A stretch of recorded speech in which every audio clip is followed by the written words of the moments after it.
பிஸ்மில்லாஹிர் ரஹ்மானிர் ரஹீம். அஸ்ஸலாமு அலைக்கும் வரஹ்மத்துல்லாஹி வபரகாத்துஹு. ஆளுமை மிக்க நாளைய தலைவர்களாய் பிரகாசிக்கும் ஆவலுடன் நேர்கொண்ட பார்வையால் எதிர்கொள்ளும் மன உறுதியுடன் சொற்போர் புரிய காத்திருக்கும் மாணவிகள்தான் இவர்கள். இலங்கை வானொலி முஸ்லிம் சேவை வாராந்தம் வாஞ்சியோடு நடாத்தும் விறுவிறுப்பான அரை மணி நேர நிகழ்ச்சி இது. விவாத மேடை நிகழ்ச்சிக்கு உங்களை அழைத்துச் செல்லுகின்றோம். வரக்காப்புல இனாரா கல்வி நிலையம் கலை அல்லது வர்த்தக பாடங்களுடன் HND இன் சாஃப்ட்வேர் இன்ஜினியரிங் பட்டப்படிப்போடு WT பாடநெறியையும் கற்கும் வாய்ப்பு.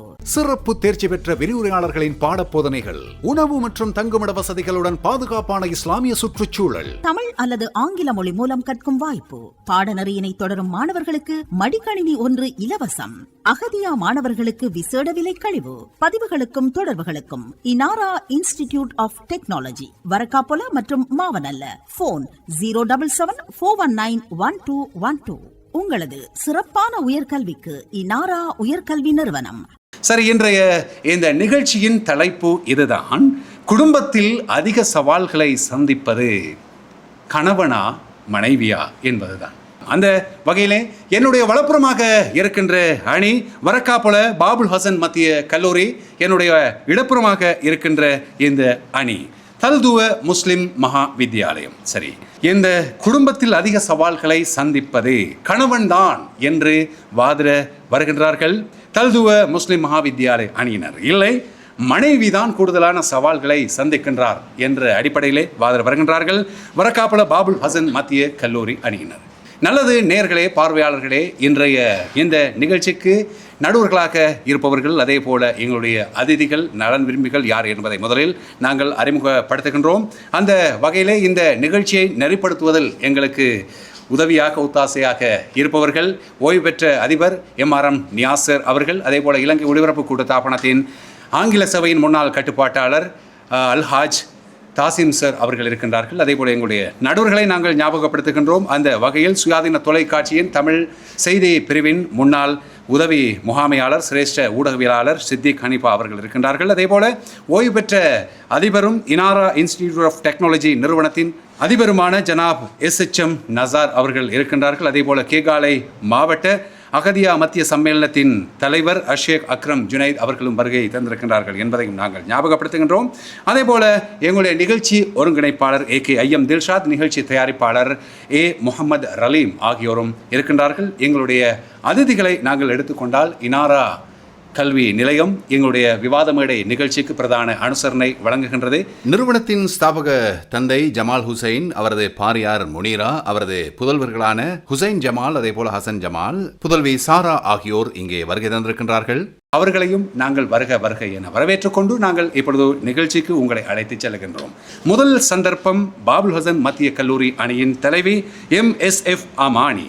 வாருங்கள். அஸ்ஸலாமு அலைக்கும் வரஹ்மத்துல்லாஹி வபரகாத்துஹு. மங்கையாய் பிறப்பதற்கு மாதவம் செய்திட வேண்டுமடா என்ற பெண்ணின் பெருமையோடு விவாத தலைப்புக்குள் நுழைகிறேன். இன்று எமக்கு கிடைத்துள்ள தலைப்பு, குடும்பத்தில் அதிக சவால்களை சந்திப்பது மனைவியே. குடும்பம் என்பது அன்பும் பொறுப்பும் இணைந்த ஒரு அமைப்பாகும். அந்த குடும்பத்தின் நலனும் வளர்ச்சியும் அதிகமாக மனைவியின் பங்கு மற்றும் அர்ப்பணிப்பின் மூலமே வலுப்பெறுகிறது. பல சூழ்நிலைகளில் ஒரு குடும்பத்தில் அதிக சவால்களை சந்திப்பது மனைவியேயாகும். ஒரு பெண் பிறந்த வீட்டிலிருந்து ஒரு மனைவியாக புகுந்த வீட்டுக்கு செல்வதென்பது அவளது பிறந்த வீட்டையே மறந்து அவள் ஒரு இயந்திரமாகத்தான் அவள் புகுந்த வீட்டுக்கு செல்கிறாள். மேலும் கணவனது அம்மா, அப்பா, பெற்றோர் போன்றும், அது மட்டுமல்லாது கணவனின் குடும்பம், அவர்களுக்காகவே ஒரு மனைவி எனும் பெயரை கொண்டு அவள் இயந்திரமாகவே நடந்து கொண்டிருக்கிறாள். தற்காலத்தை பொறுத்த வகையில் எம்மை போன்ற மனைவியர்கள் வீட்டு வேலைகளையும் செய்து கொண்டு பிள்ளைகளையும் பார்த்து கொண்டு கணவனுக்கு மட்டுமே அவர்களது பொறுப்பை கொடுக்காது தானும் சேர்ந்து இப்போது தொழில்களுக்கு சென்று அவர்கள் முன்னேறுகிறார்கள். இவையை வைத்துக் கொண்டால் எமது எதிர்த்தரப்பு சகோதரிகள் கூற வருகிறார்கள், கணவனுக்கு தான் அதிக சவால்கள் உள்ளன என்று. இல்லை இல்லை, மனைவிக்கே அதிக சவால்கள் உள்ளது என நான் ஆணித்தரமாக கூறுகிறேன். மேலும் எந்த குழந்தையும் நல்ல குழந்தை தான் மண்ணில் பிறக்கையிலே அது நல்லவனாவதும் தீயவனாவதும் அன்னை பிறப்பிலேயாகும். அமது பாபுல் ஹசன் மத்திய கல்லூரி அணியின் தலைவி அமானி அவர்களுடைய வாதம். இனி நாங்கள் எதிரணிக்கு சந்தர்ப்பத்தை வழங்குகின்றோம். தல்துவ முஸ்லிம் மகாவித்யாலய அணியில் இருந்து அணியின் தலைவி MRF ரீமா. அஸ்ஸலாமு அலைக்கும் வரஹ்மத்துல்லாஹி வபரகாத்துஹு. குடும்பத்தில் அதிக சவால்களை சந்திப்பவர் கணவர். ஆம், கணவனை நாம் வேறென்றே குறிப்பிடலாம். வேர் பூமியில் அடியில் இருக்கிறது, அதனால் அது யாருக்கும் தெரியாது. அதுபோல ஒரு தந்தை வெளியே படும் கஷ்டங்கள், அவமானங்கள், வெயில், மழை என எதுவுமே குடும்பத்தில் உள்ள ஒருவருக்கு கூட தெரியாது. அவர் மௌனமாக இந்த மாதிரியான பிரச்சனைகளை கூறாமல் அவர் தன் குடும்பத்திற்காக இரவு பகலின்றி கஷ்டப்படுகிறார். தனது சொந்த ஆசைகளை கூட தள்ளி வைத்துவிட்டு பிள்ளைகளின் படிப்புக்கும் ஆசைக்குமே முன்னுரிமை வழங்குகிறார். ஒரு தந்தை தன் செருப்பு அருந்திருந்தாலும் கூட அதை கவனிக்க மாட்டார். ஆனால் தன் பிள்ளைக்கு புது காலணி வாங்கி கொடுப்பதில் குறியாகவே இருப்பார். இது மாத்திரமா, தற்காலத்து பெண்களை குறிப்பிட்டால் எப்போது பார்த்தாலும் மாமியார் மருமகள் பிரச்சனை. ஒரு கணவனை எடுத்துக்கொண்டால் அவர் தனது குடும்பத்தை சமநிலையில் பேண வேண்டும். தன் மனைவிக்கு மனைவியா அல்லது தாயா என்று வரும்போது இருபுறத்தையும் அவர் சமநிலையில் வைத்து பார்க்க வேண்டும். அதுதான் அவருக்கு தற்காலத்தில் ஏற்படுகின்ற பெரும் சவாலாக காணப்படுகின்றது. அது மாத்திரமல்ல சகோதரிகளே, நீங்கள் கூறினீர்கள் ஒரு பெண் திருமணத்திற்கு பின்னர் புகுந்த வீட்டிற்கு செல்ல வேண்டும் என்று. தற்கால பெண்கள் எங்கே புகுந்த வீட்டில் உள்ளார்கள்? அவர்கள் தனி குடித்தனத்தில் தானே செல்கின்றார்கள். அப்பொழுது அது எவ்வாறு அந்த சவால்களை கணவன் எதிர்கொள்ள நேருகின்றான். எனவே நடுவரவர்களே, மரத்தின் அழகை பார்த்து ரசிக்கும் உலகம் அதை தாங்கி நிற்கும் வேரை பார்ப்பதில்லை. வேர் அருந்தால் மலம் வெல்லும். அது போலத்தான் கணவன் எனும் வேர் சந்திக்கும் சவால்கள் தான் குடும்பத்தை நிலைநிறுத்துகின்றன. எனவே ஒரு குடும்பத்தில் அதிக சவால்களை சந்திப்பது கணவனே என கூறி எனது விவாதத்தை முடித்துக் கொள்கிறேன். நன்றி, வஸ்ஸலாம். நல்லது, இரண்டு அணிகளுடைய தலைவிகள் இங்கே வாதம் புரிந்திருக்கின்றார்கள். இனி அணியின் இதர போட்டியாளர்களுக்கு நாங்கள் சந்தர்ப்பத்தை வழங்க இருக்கின்றோம். அந்த வகையிலே வரக்காப்புல பாபுல் ஹசன் மத்திய கல்லூரியின் இரண்டாவது போட்டியாளர் ஆனிஷா அலாவுக்கு நாங்கள் சந்தர்ப்பத்தை வழங்குகின்றோம். ஒரு குடும்பம் என்பது ஒரு சிறிய உலகம். அந்த உலகத்தை சமநிலையுடன் நடத்தும் முக்கியமான சக்தி மனைவியே. ஒரு பெண் மகளாக இருந்து மனைவியாக மாறும் போது அவள் வாழ்க்கை முழுவதும் மாற்றப்படுகிறது. அவள் தனது சொந்த வீட்டை விட்டு புதிய சூழலுக்கு வருகிறாள். அங்குள்ள ஒவ்வொருவரினதும் மனநிலையை புரிந்து கொண்டு தன்னை மாற்றிக்கொள்ள வேண்டிய நிலை அவளுக்கு ஏற்படுகிறது. குடும்ப பொறுப்புகள், வீட்டு வேலைகள், குழந்தைகள் பராமரிப்பு, கணவரின் தேவைகள், சில சமயம் வேலைக்கு செல்வது, இவ்வளவு பொறுப்புகளை ஒரே நேரத்தில் சமநிலைப்படுத்துவது எளிதல்ல.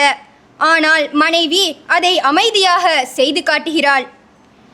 உணர்ச்சி சவால்கள், குடும்பத்தில் பிரச்சினைகள் வந்தால் அதை சரி செய்யும் பாலமாக மனைவியே திகழ்கிறாள்.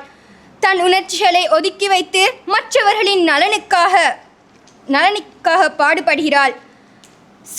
சமூக அழுத்தம், இப்படி இருக்க வேண்டும், அப்படி இருக்க வேண்டும், இதை செய்யக்கூடாது, அதை செய்ய வேண்டும் என்ற எதிர்பார்ப்புகள் எல்லாம் அதிகமாக பெண்களிடம்தான் இருக்கிறது. அதை சமாளிப்பதும் ஒரு பெரிய சவாலாகும்.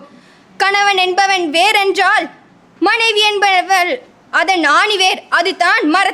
அதுதான் குடும்பத்தை காக்கின்றது. நாய் வீடு நரி வீடு, அவளில்லா வீடு பிணமெரிக்கும் சுடுகாடு என்றார் பாரதிதாசன்.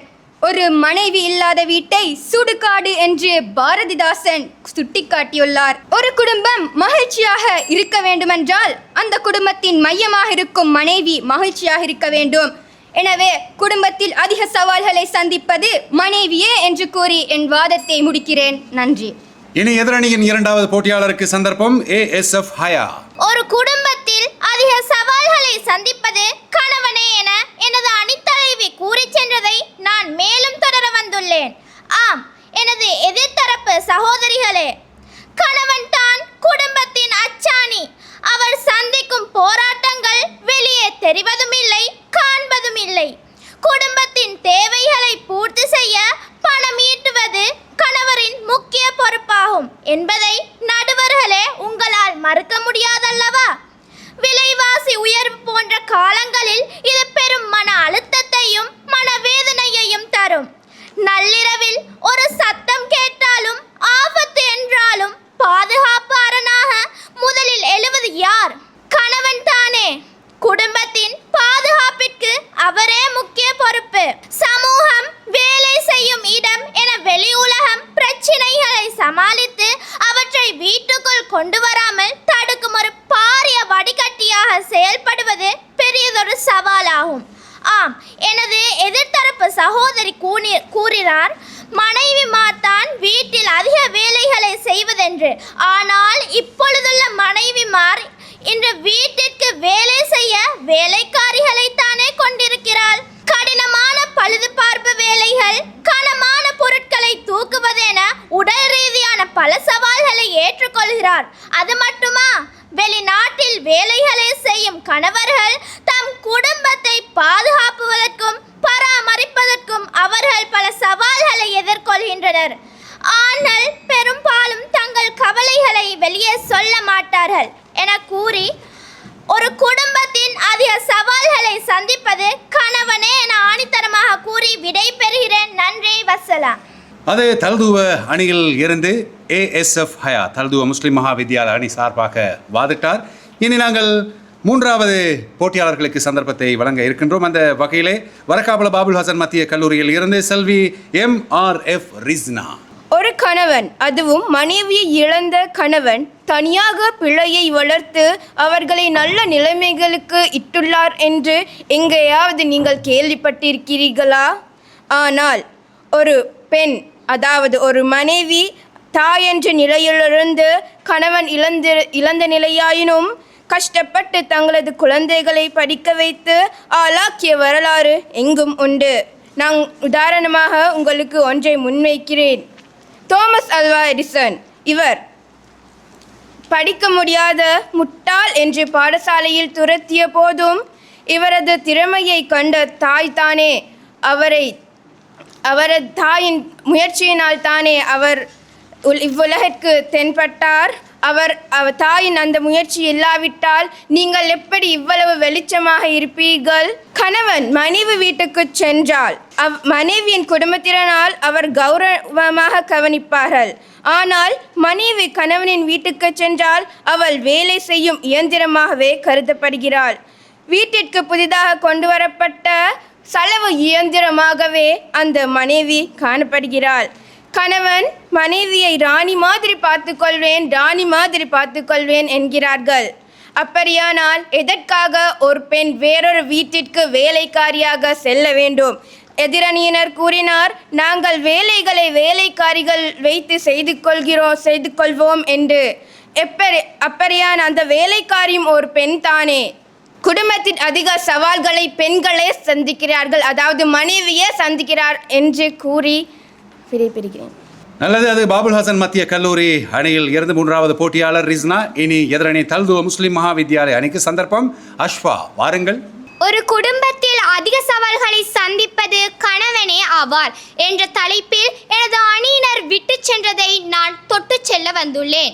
ஒரு குடும்பம் எனும் தேர் சரியாக ஓடுவதற்கு இரு சக்கரங்களும் தேவை என்றாலும் அத்தேரை இழுத்து செல்லும் மச்சானியாக செயல்படும் அதிக சவால்களை எதிர்கொள்வது கணவனே.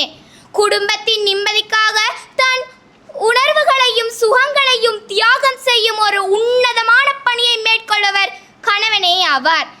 எதிர்த்தரப்பு வாரியினர் கூறினார், வீட்டு வேலைகள் அனைத்தையும் செய்யும் மனைவிமார்களை பற்றி. ஆனால் வெளியில் அள்ளும் பகலும் வேலை செய்யும் கணவரை பற்றி சிந்தித்து பார்த்தீர்களா எதிர்த்தரப்புவாதிகளே? இன்னும் கூறப்போனால் வேலை இழப்பு பயம்.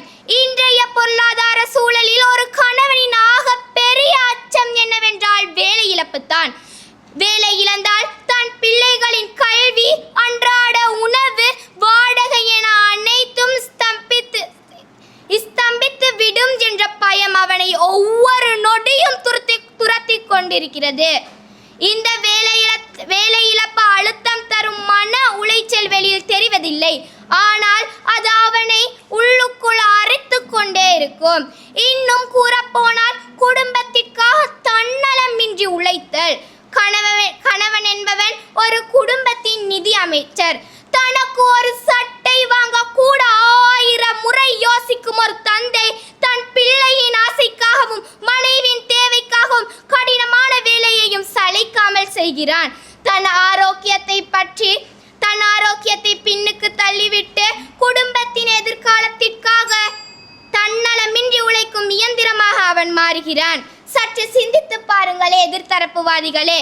எனவே இறுதியும் உறுதியும் ஆணித்தரமாக சொல்கிறேன், குடும்பத்தின் அதிக சவால்களை சந்திப்பது கணவனே ஆவார். வாய்ப்பளித்தமைக்கு நன்றி. வசலாம்.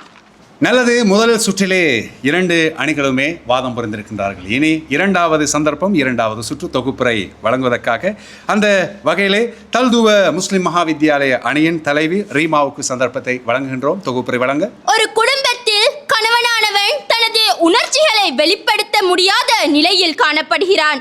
சமூகமானது ஆண்களுக்கு ஒரு பிம்பத்தை வரைந்து வைத்துள்ளது.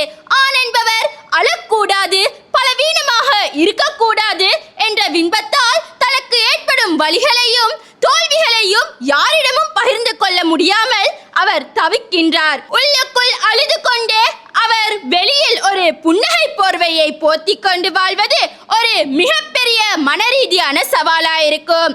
என் எதிர்த்தரப்பு சகோதரிகளே, நீங்கள் இன்று இவ்வளவு அழகாக ஆடைகள் அணிந்து இவ்வளவு உரிய வசதியில் வந்துள்ளீர்கள். ஆனால் உங்களுக்கு இவ்வளவு அழகாக எல்லாவற்றையும் செய்து தருவதற்கு பின் யார் உள்ளார்? உங்கள் தந்தை தானே காரணம். அவர் உங்களுக்கு தேவையான அனைத்து விடயங்களையும் செய்வதற்காக எவ்வளவு நேரம், எவ்வளவு கஷ்டப்பட்டு, எவ்வளவு சவால்களை தாண்டி உங்களுக்காக போராடுகின்றார். அது மட்டுமா, ஒரு குடும்பத்தில் எந்த ஒரு முடிவை எடுக்க வேண்டுமானாலும் அது கணவனையே சார்ந்திருக்கின்றது. அவர் எடுக்கும் சிறிய ஒரு முடிவு கூட குடும்பத்தில் குடும்பத்தின் நிலையை மாற்றும். அவ்வாறு குடும்பத்தின் ஒவ்வொரு முடிவையும் எடுக்கும் போது அது பிழையாக அமைந்தால் அது கணவனின் மீதே விழுகின்றது. அந்த முடிவு அவருக்கு மிகுந்த மன அழுத்தத்தையும் தருகிறது. அது மாத்திரமா, பொருளாதார சிக்கல்கள், உறவுகளுக்குள் ஏற்படும் விரிசல்கள் அனைத்து பிரச்சனைகளையுமே தீர்ப்பவராக கணவனே காணப்படுகின்றார். வேர் மண்ணிலிருந்து நீரை உறிஞ்சி கிளைகளுக்கு அனுப்புகின்றது. அதே போலதான் ஒரு தந்தை வெளியில் தேடி எடுத்து வரும் வெறும் வருமானம் தான் தன் குடும்பத்தின் ஒவ்வொருவரது தேவையையும் பூர்த்தி செய்கின்றது. எனவே ஒரு குடும்பத்தில் அதிக சவால்களை சந்திப்பவர் கணவனே என அடித்தரமாக கூறி என் வாதத்தை முடித்துக் கொள்கிறேன். நன்றி. வசலாம். இனி இறுதியாக தொகுப்புரை வழங்குவதற்காக வரக்காப்புல பாபுல் ஹசன் மத்திய கல்லூரி அணியின் தலைவி MSF அமானிக்கு சந்தர்ப்பம். எதிர்த்தரப்புவாதிகள் கூறினார்கள், அச்சாணி போன்றாம் கணவன். அப்போது அச்சாணி இல்லாத தேர் முச்சாணு மாடாது என்பார்கள் முன்னோர்கள். அது எவ்வளவு பொருத்தம்! ஒரு ஆண் வீட்டுக்கு எவ்வளவு தான் பொருட்களை கொண்டு வந்து குவித்தாலும் அதனை ஒழுங்குபடுத்தி சமைத்து உணவாக கொடுப்பது மனைவியே. அது மட்டுமல்லாது, நாம் எவ்வளவோ குறிப்புகளை முன்வைத்திருந்தோம். பிள்ளைகளை பராமரிப்பது தொடர்ந்து கணவனுக்கு அவர்கள் கூறுகிறார்கள் மன அழுத்தம் உள்ளது என்று. அவ்வாறு மனைவியாகிய பெண்களுக்கு இல்லையா? ஆனா கேட்பதற்கு கூறுங்கள் பார்க்கும் இடையே. ஒரு குழந்தைக்கு கணவன் தான் ஆடை அணிகள் வழங்குவது என்று மட்டுமில்லை, தந்தை இல்லாத பிள்ளைகளுக்கு அப்போது யார் உணவு உடை எல்லாம் கொடுப்பார்கள்? கணவன் என்பவன் குடும்பத்தின் வேர் என்றால் மனைவி அதன் ஆணிவேர். வேருக்கு தெரியாது, ஆனால் அது தான் மரத்தையே தாங்கி பிடிக்கிறது. அதனால் குடும்பத்தை உண்மையில் நடத்துவது மனைவியே என ஆணித்தரமாக கூறுகிறேன். மேலும் உங்களில் ஒவ்வொருவரும் பொறுப்பாளரே. தன் பொறுப்பு பற்றி விசாரிக்கப்படுவார். மனைவி தன் கணவனின் வீட்டுக்கும் அவருடைய குழந்தைகளுக்கும் பொறுப்பாளியாவாள் என நபி ஸல்லல்லாஹு அலைஹி வஸல்லம் அவர்கள் கூறினார்கள். ஆகவே குடும்பத்தில் அதிக சவால்களை சந்திப்பது மனைவியே ஆகும். வசலாம். எனக்கு இந்த இடத்திலே ஒரு விடயம் ஞாபகம் வருகிறது. ஒரு காட்டாறு மலையிலிருந்து ஓடி வருகின்ற நேரம் பல மரங்களெல்லாம் விரைப்பாக நிற்கின்றன. எல்லா மரங்களையும் அடித்து கொண்டு கடலை நோக்கி செல்லுகிறது அந்த காட்டாறு. ஆனால் 2 மரங்கள் மாத்திரம் அங்கே எஞ்சுகின்றன, நாணலும் நொச்சியும். உடனே அந்த நாணலும் நொச்சிக்கும் ஏன் நீ வாய்ப்பை கொடுத்தாய்? அவர்களை ஏன் அறுத்து கொண்டு அவர்களை தூர்வாரி கொண்டு கடலுக்கு நீ இழுத்துச் செல்லவில்லை என்று கேட்கின்ற பொழுது மேகம் உடனே பதில் சொல்லுகின்றது. அதாவது விரைப்பாய் நின்று வீழ்வதை விட வளைந்து கொடுத்து வாழ்வது மேல் என்று சொல்லுகிறது. அந்த வகையிலே கணவனாக இருக்கலாம், மனைவியாக இருக்கலாம், இவ்விருவருமே பிள்ளைகளுக்காக, தங்களுடைய குடும்பத்தின் எதிர்காலத்துக்காக வளைந்து கொடுக்கின்றார்கள், ஏய்ந்து கொடுக்கின்றார்கள். எனவே இவர்கள் இருவருமே குடும்பத்தின் அச்சாணிகள் தான். அது நியதி, அதே போல நிதர்சனம். ஆனால் நீங்கள் வாதம் புரிந்ததில் இருந்து அந்த எங்களுடைய நடுவர்களுடைய அந்த விதிமுறைகளின்படி நீங்கள் வாதம் புரிந்திருக்கின்றீர்களா என்பதைத்தான் நாங்கள் கவனிக்க இருக்கின்றோம். சரி, கணவனா மனைவியா குடும்பத்தில் கூடுதலான சவால்களை சந்திப்பது? உங்கள் வாதத்தில் இருந்து அடுத்த சுற்றுக்கு தெரிவாக போகும் அணி எது? நடுவர்களின் தீர்ப்புக்காக நாங்கள் காத்திருக்கின்றோம். வரக்காப்புல இனாரா கல்வி நிலையம் கலை அல்லது வர்த்தக பாடங்களுடன் HND இன் சாஃப்ட்வேர் இன்ஜினியரிங் பட்டப்படிப்போடு WT பாடநெறியையும் கற்கும் வாய்ப்பு. சிறப்பு தேர்ச்சி பெற்ற விரிவுரையாளர்களின் பாடப்போதனைகள், உணவு மற்றும் தங்குமிட வசதிகளுடன் பாதுகாப்பான இஸ்லாமிய சுற்றுச்சூழல். தமிழ் அல்லது ஆங்கில மொழி மூலம் கற்கும் வாய்ப்பு. பாடநெறியினை தொடரும் மாணவர்களுக்கு மடிக்கணினி 1 இலவசம். அகதியா மாணவர்களுக்கு விசேட விலை கழிவு. பதிவுகளுக்கும் தொடர்புகளுக்கும் இனாரா இன்ஸ்டிடியூட் ஆஃப் டெக்னாலஜி, வரக்காப்பொல மற்றும் மாவனல்ல. போன் 077-419-1212. உங்களது சிறப்பான உயர்கல்விக்கு இனாரா உயர்கல்வி நிறுவனம். நல்லது நேயர்களே, பார்வையாளர்களே, நடுவர்களின் முடிவு கிடைக்க பெற்றிருக்கின்றது. இவ்விரு அணிகளிலும் இருந்து ஒரு அணி முன்னேறப் போகிறது. ஒரு அணி இந்த போட்டியில் இருந்து விலக வேண்டிய நிர்பந்தத்துக்கு உள்ளாக போகின்றது என்பதைத்தான் நாங்கள் சொல்ல வேண்டும். சரி, இவர்களில் இருந்து ஒரு சிறந்த விவாதி தெரிவாகி இருக்கின்றார். அது யார் என்பதைத்தான் நாங்கள் இப்பொழுது அறிவிக்க இருக்கின்றோம். அந்த வகையிலே சிறந்த பெஸ்ட் டிபேட்டராக தெரிவு செய்யப்பட்டிருப்பது யார் என்றால், தல்துவ முஸ்லிம் மகாவித்யாலய அணியில் இருந்து WSF அஷ்ஃபா அவருக்கு எங்களுடைய வாழ்த்துக்கள், உங்களுடைய உற்சாகமான கரகோஷங்கள். அது அப்படி இருக்க ஒரு அணி முன்னேறப் போகிறது. அந்த அணி எது? சரி, 2 அணிகளும் பெற்றுக்கொண்ட புள்ளிகள் எத்தனை பார்க்கலாம். அந்த வகையிலே 217 புள்ளிகளை பெற்றிருக்கின்றது தல்துவ முஸ்லிம் மகாவித்யாலயம். உங்களுடைய உற்சாகமான கரகோஷம். இந்த அணி பெற்றுக்கொண்ட புள்ளி எத்தனை தெரியுமா? 202.5 புள்ளிகளை பெற்றிருக்கின்றது. எனவே தல்துவ முஸ்லிம் மகாவித்யாலய அணி அடுத்த சுற்றுக்கு தெரிவாகின்றது. அந்த அணிக்கு எங்களுடைய வாழ்த்துக்கள். எனவே அடுத்த சுற்றுக்கு தெரிவாக்கும் தல்துவ முஸ்லிம் மகாவித்யாலய அணிக்கு எங்களுடைய வாழ்த்துக்கள். நெஞ்சை நிமிர்த்தி நாங்களும் போட்டியிட தயாரானவர்கள் என்று இந்த இடத்துக்கு வந்து வாதம் புரிந்த பாபுல் ஹசன் மத்திய கல்லூரிக்கும் எங்களுடைய வாழ்த்துக்கள். நடுவர்களுக்கு நன்றி, அதே போல பார்வையாளர்களுக்கு நன்றி. எங்களுடைய நலன் விரும்பிகள், அதிதிகள் உங்கள் அனைவருக்கும் எங்களுடைய மனமார்ந்த நன்றிகளை தெரிவித்து அஸ்ஸலாமு அலைக்கும் வரஹ்மத்துல்லாஹி வபரகாத்துஹு என்று கூறி விடைபெறுகின்றோம். விவாத மேடை.